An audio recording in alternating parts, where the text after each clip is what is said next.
मेरे चैनल का नाम happy mom life in Saudi Arabia है, जिसमें मैं आपको मज़े मज़े की रेसिपीज़ बताती हूँ जो कि बहुत प्रैक्टिकल और इजी होती हैं, और अपना व्लॉग शेयर करती हूँ, अपनी मसरूफियात शेयर करती हूँ। आज मैं शेयर करने जा रही हूँ आपके साथ हलवाई जैसे समोसे, यानी जो समोसे हम बाज़ार से ख़रीदते हैं वो आप घर में कैसे बनाएंगे, थोड़ी क्वांटिटी में कैसे बनाएंगे और उनको फ्रीज़ कैसे करना है, ये सब आप आज के व्लॉग में देखेंगे। और फ्रीज़ करके आप इनको 2 से 4 महीने तक इस्तेमाल कर सकते हैं।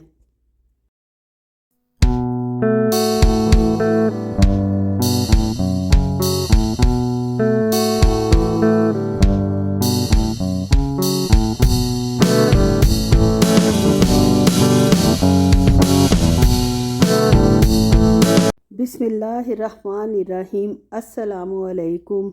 क्या हाल हैं आप सबके? उम्मीद है सब खैर खैरियत से होंगे। अल्लाह ताला हमेशा हम सबको अपने हिफ्ज़ व अमान में रखे, आमीन सुमा आमीन।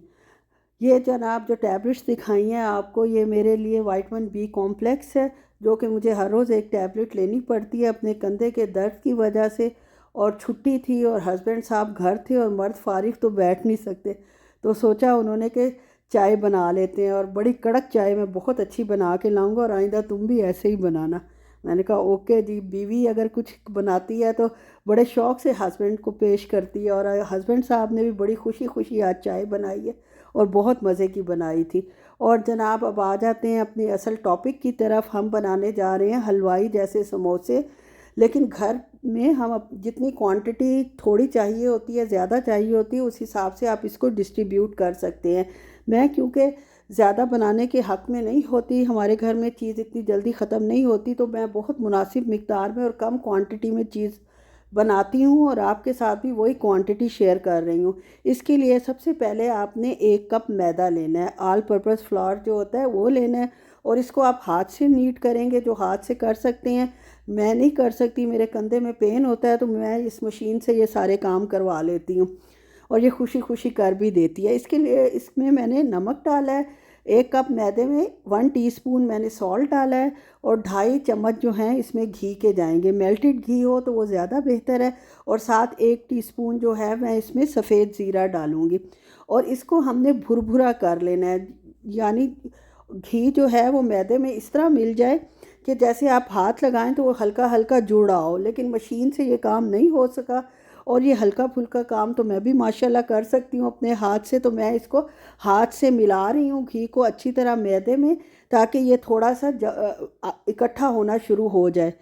1 कप में मैंने 2.5 टेबल स्पून जो हैं वो घी के डाले हैं, मेल्टेड घी के। अब उसके बाद मैं इसमें हल्का हल्का पानी डालूँगी, और इसको सख्त होना चाहिए डो हमारा, उस मतलब लेवल तक इतना पानी डालूँगी थोड़ा थोड़ा करके कि वो सख्त डो जो है हमारे पास तैयार हो जाए। और इसको डो तैयार होने के बाद 5 एक मिनट जो है वो ये चलती रहे मशीन, ताकि वो अच्छी तरह मज़ेदार सी डो हमारी तैयार हो जाए। जिस तरह हम उसको फ़ोल्ड करना चाहें कर लें। 2 उबले हुए मैंने आलू लिए हैं, अच्छी तरह उबले हुए हों, और उनको मैंने हाथ से ही मसल लिया है। हमने बिल्कुल बारीक इसका मलीदा नहीं बनाना, तो इसलिए मैंने इसको हाथ से मसला है। इसमें मैंने ब्राउन किया हुआ प्याज डाला है, और 1 टेबल स्पून जो है वो घी का डाल दिया है। और साथ इसमें जाएगा नमक, जाएगा कुटी लाल मिर्च जाएगी। हम इसमें लाल मिर्च पाउडर नहीं डालेंगे, कुटी लाल मिर्च जाएगी, जिसकी वजह से आलूओं का कलर जो है वो बहुत अच्छा रहेगा। इसके अलावा इसमें मैं डालूँगी हल्दी, डालूँगी थोड़ी सी, 1/4 टीस्पून या ½ टीस्पून के करीब 2 आलूओं में। और इसमें जाएगी अजवाइन। अजवाइन डालकर हम इसको अच्छे से मिक्स कर लेंगे। अब ये प्रोसीजर अगर आपने चूल्हे पे करना है तो आप पहले वाइट प्याज लेंगे, 1 टेबल स्पून ऑयल में उनको लाइट ब्राउन कर लेंगे, और फिर आप आलू डाल के उसको मिक्स कर लेंगे। और मैंने इसको आसान कर दिया है, तले हुए प्याज मेरे पास हर वक्त मौजूद होते हैं, इसलिए मैंने उसी में घी डाला है, और बड़ा अच्छा मज़ेदार सा मटेरियल जो है मेरा आसानी से तैयार हो गया है। आजकल टाइम बहुत शॉर्ट होता है हर किसी के पास, तो ऐसी रेसिपीज़ जो हैं वो बहुत अट्रैक्ट करती हैं, जो जल्दी बन जाए, इजी बन जाए, और आप आसानी से उनको हैंडल कर सकें। अब जनाब मेरा मैदा जो है वो 1 कप का वो गूंदा गया है, और ये देख लें कितना अच्छा माशाल्लाह ये मशीन ने गूंदा है। ये हाथ से भी बहुत अच्छा गूंदा जाता है। पहले मैं हाथ से ही गूंथती थी। अब कंधे में दर्द की वजह से इतना ज़ोर नहीं लगता, तो इसलिए मैं मशीन इस्तेमाल करती हूँ। इसके मैं जनाब 10 पेड़े बना लेती हूँ। 10 हिस्सों में इनको काट लेती हूँ और इनके हम पेड़े बना लेते हैं। अगर आप मज़ीद आसानी चाहते हैं, ये कटे हुए भी इस तरह है कि जब इनको बेलेंगे तो एक शेप में आ जाएंगे। तो ज़रूरी नहीं कि आप इसके पेड़े बनाएं, आप इसको इस तरह भी बेल सकते हैं और आपको ये भी आपकी मेहनत जो है वो बच जाएगी। और वही मेहनत हम किसी और काम पे लगा सकते हैं। कुछ पेड़े छोटे बड़े हो गए थे जिसको मैं बराबर कर रही हूँ, अब इनको हम बेल लेंगे। लंबाई के रुख भी बेल सकते हैं, हलवाई ज़्यादातर लंबाई के रुख बेलते हैं, लेकिन मेरा हाथ जो चला हुआ है, डो की सेम रेसिपी है जो बड़े पैमाने पर वो लोग यूज़ करते हैं और जो छोटे पैमाने पर एक कप के साथ मैंने आपको बता दिया है। आप ज़रूर ये रेसिपी ट्राई करें, आपको बहुत मज़ा आएगा, बहुत मज़े के समोसे बनेंगे और खूब इंजॉय आप लोग करेंगे। घर बनाने का ये भी फ़ायदा होता है कि नमक मिर्च हर चीज़ हम अपने हिसाब से डाल सकते हैं।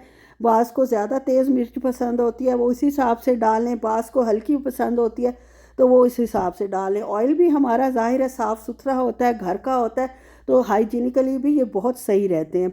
एक रोटी बेल कर उसके ऊपर मैंने थोड़ा सा मैदा छिड़का है, ताकि जब मैं इनको इकट्ठा करूं तो ये जो है आपस में जुड़े ना। तमाम रोटियां मैंने बेल ली हैं 10 की 10, और अब इनको मैं सेंटर में से बराबर करके काट लूँगी कि ताकि सेम साइज़ के समोसे बने।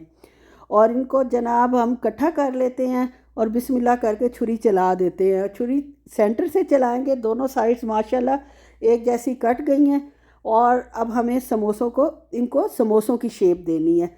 और इसके लिए सबसे पहले हमें पानी चाहिए। पानी लेके एक बाउल में रखेंगे, अपना मटेरियल जो तैयार किया है वो लेकर आएंगे और पानी चारों साइडों पर लगा के मटेरियल डालेंगे, जितना हमें आलू के समोसों के लिए जितना मटेरियल आप पसंद करते हैं।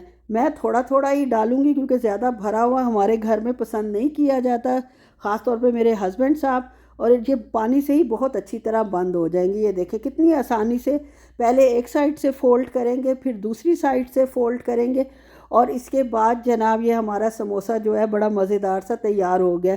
अगर बड़ी बड़ी रोटी बेलेंगे तो ज़ाहिर है बड़ा समोसा बनेगा, लेकिन अमूमन बड़ी चीज़ देखकर बंदा जो है वो घबरा जाता है या दिल भर जाता है उसका खाने से। मीडियम चीज़ हो, छोटी हो, तो वो ज़्यादा खाई भी जाती है और देखने में भी अच्छी लगती है। बहरहाल इसी तरह माशाल्लाह मैंने अपने सारे समोसे जो हैं वो तैयार कर लिए हैं। लास्ट समोसा जो है, लास्ट पट्टी जो है, उसको भी तैयार करने जा रही हूँ। अब हमने इसको फ्रीज़ कैसे करना है और कैसे ये काफ़ी अरसे तक चल जाएंगे वो अब आपके साथ शेयर करती हूँ। लेकिन पहले काउंटर साफ़ करना बहुत ज़रूरी है।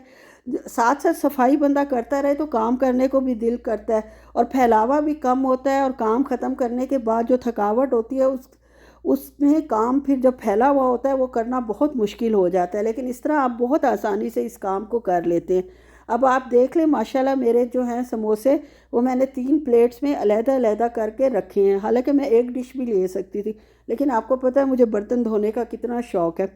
मैंने बड़ी डिश लेने की बजाय 3 प्लेटें ले लीं जो कि आसानी से मेरे इर्द गिर्द पड़ी हुई थी, और उनको मैंने रख लिया। और सबसे पहले जनाब मेरे हस्बैंड साहब क्योंकि घर थे, चाय माशाल्लाह पी चुके थे, लेकिन उनका दिल था कि समोसा मैं ट्राई करूं कि कैसा बना है, क्योंकि बने भी उन्हीं के लिए हैं। और ये जनाब मैंने डाल दिए हैं 2 समोसे। सबसे पहले उनको फ्राई करके देती हूँ और उनका फ़ीडबैक लूँगी। ख़ुद से बता दिया तो ठीक है, नहीं तो मुझे लेना पड़ेगा। और अमूमन अल्हम्दुलिल्लाह हमेशा अल्लाह का शुक्र है उनको पसंद आती है, क्योंकि मेरी फ़र्स्ट प्रेफरेंस यही होती है कि उन्हीं के हिसाब से चीज़ बनाई जाए ताकि वो खुश होकर खा लें और मुझे भी शाबाश दें। ये जनाब समोसे बनकर तैयार हो चुके हैं। आप यकीन करें इनका टेस्ट बिल्कुल ऐसा है जैसा बाज़ार के समोसों का होता है, उससे भी बेहतर। अब जनाब बाकी समोसे जो हैं उन सबको मैं कर लूँगी फ्रीज़। उसके लिए मैंने गरम ऑयल में समोसों को हाफ़ फ्राई करना है, यानी इनके ऊपर कलर ना आए लेकिन ये अपनी शेप में आ जाएं, बिल्कुल ऑयल भी ना चूस लें। इसलिए तेज़ ऑयल में हम ये समोसे जो हैं इस तरह करके हाफ़ डन करके निकाल लेंगे, जितने भी हमारे पास समोसे हैं। उसके बाद हम जनाब क्या करेंगे, ये इसको रूम टेम्परेचर पर हमें ठंडा करना पड़ेगा। कभी भी गर्म चीज़ को हम फ्रीज़ नहीं कर सकते। अगर गर्म चीज़ को हम फ्रीज़ करेंगे तो उसके अंदर आइस बन जाएगी, स्टीम निकलती है, वो आइस में चेंज हो जाती है और आपकी चीज़ बिल्कुल बिल्कुल बेकार हो जाती है। इसलिए अब ये समोसे मैंने बनाकर छोड़ दिए थे। तकरीबन ये पड़े रहे हैं आधा घंटा पौना घंटा। इस दौरान मैंने शामी कबाब बनाए हुए थे, सोचा इसी ट्रे में मैं इनको फ्रीज़ कर लूँगी। फिर ख्याल आया कि इस तरह करने की बजाय जो प्रॉपर तरीका है उसी तरह करूँगी, लेकिन ये 2-3 दिन पहले के बने हुए थे और मेरी सुस्ती की वजह से अभी फ्रीज़र में ऐसे ही पड़े हुए थे। खैर जनाब, इनको निकाल लिया है, फ्रीज़ कर लिया है, थैलियों में डाल लिया है। इनको भी अलहदा-अलहदा मैंने फ्रीज़ किया था और शॉपर्स में डाल दिया है। फूड ग्रेड प्लास्टिक के ये थैले हैं, इनके ऊपर क्लिप लगा दिया और अब ये माशाल्लाह जितना अरसा चलेंगे इसको चलाएंगे। इसकी रेसिपी कई दफ़ा मैं अपने चैनल पर दे चुकी हूँ। इंशाल्लाह अगर किसी को ज़रूरत हुई तो ये ज़रा डिफरेंट सी रेसिपी है, ज़रूर मैं आपके साथ भी शेयर करूँगी। अब जनाब पहले खिलारा उठाते हैं जो हुआ है, और जब तक समोसे ठंडे हो रहे हैं आप बर्तन देख लें माशाल्लाह। जो हमने 20 समोसे बनाए हैं और उसमें जितने बर्तन भरे हैं, उससे पहले मेरा एक बर्तन भी सिंक में नहीं पड़ा हुआ था, लेकिन जाहिर है कि जब आप काम करते हैं तो बर्तन तो यूज़ होते ही हैं और फिर उनको धोना भी हाथ के हाथ होता है, वरना जितने बर्तन होते हैं यार, मैं तो कहती हूँ पूरा किचन उससे भर सकता है और आप जो किचन में दाखिल हो वो भी बेचारा बेहोश होते होते रह जाए। खैर जनाब, समोसे बिल्कुल ठंडे हो गए हैं। अब मैंने बॉक्स लिए हैं। बॉक्स मेरे पास बड़ा नहीं था, ना फ्रीज़र में इतनी जगह थी, इसलिए मैंने छोटे बॉक्सेस लिए हैं और इनको टच किए बगैर पहले मैंने फॉइल पेपर नीचे लगाया है, उसके ऊपर मैंने ये समोसे रख दिए हैं अलहदा-अलहदा करके। इसी तरह हम तह लगाते जाएंगे समोसों की और उनको फ्रीज़ कर देंगे। मकसद है कि जितनी इस डब्बे में आराम से आ जाए। एक तह लगाने के बाद उसके ऊपर दोबारा फॉइल पेपर रखा जाएगा और जनाब समोसे आराम से जितने आते हैं, ओवरलैप इनको एक दूसरे से टच नहीं करना चाहिए, ओवरलैपिंग नहीं होनी चाहिए, क्योंकि ये हाफ़ फ्राइड है, फुल फ्राइड नहीं है, जिसकी वजह से इनके टूटने का या सुराख होने का ख़तरा है। जब आप फ्राई करेंगे तो जाहिर है वो सुराख हो जाएंगे और फिर सारी तबाही फिरेगी।